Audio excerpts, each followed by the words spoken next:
Speak to me. I'm moving into the target area. We've set up the camera. Well, good luck. All right, out. Relative leaving the target building. On targets, they leave the house, they go to work.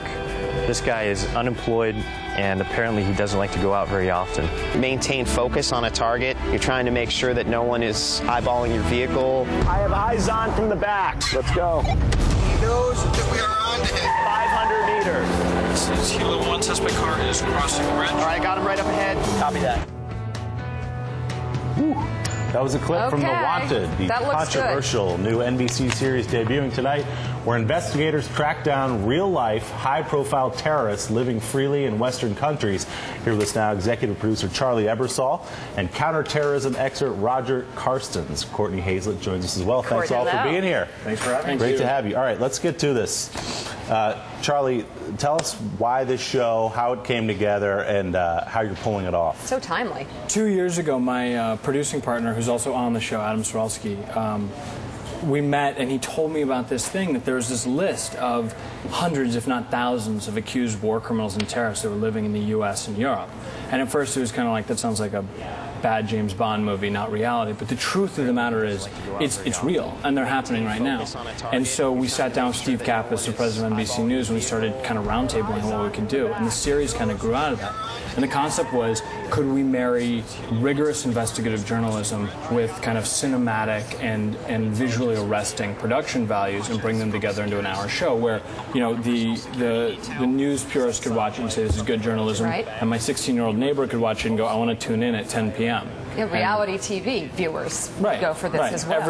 And kind of be genre-defying if we could. How do you toe the line, though, between doing something that's informative and newsworthy as that is, but still make it entertaining? I think everybody at this table and in this building knows you still have to get eyeballs watching it, but you don't want to trivialize this sort of subject matter at all, on the other hand. You get incredibly serious and hardworking people who spent their life dedicated to the pursuit of justice, and you bring them in. We got Roger Carstens, who spent his life as a Green Beret and then went on to the Pentagon. He trained the Iraqi Special Forces. Adam is an Emmy-winning, Peabody Award-winning journalist who has proven time and time again how important it is to find the truth.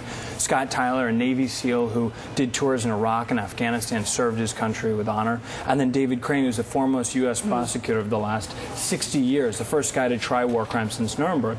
And what you do is you say, look, you've spent your whole lives becoming experts in this area.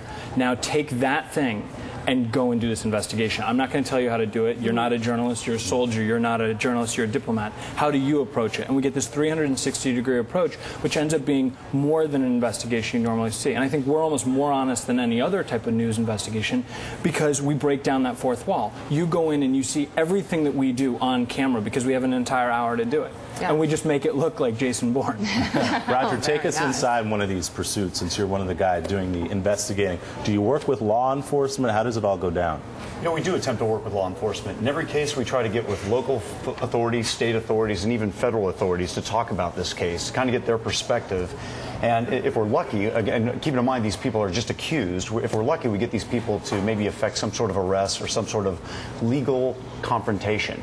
Oftentimes, however, governments refuse to take action. Sometimes because of a lack of willpower, sometimes because the legal norms don't support it. And what you'll find overall is if there's not a lack of government willpower, you'll see that the legal norms have not really caught up with where we are. You'd almost sit there and say there are seams and gaps in the legal world that allow those accused of terrorism and war crimes to live amongst us unimpeded. And some people say, there have been critics of the show who say this is almost vigilantism, that these kind of things should be left to law enforcement. What do you say to them?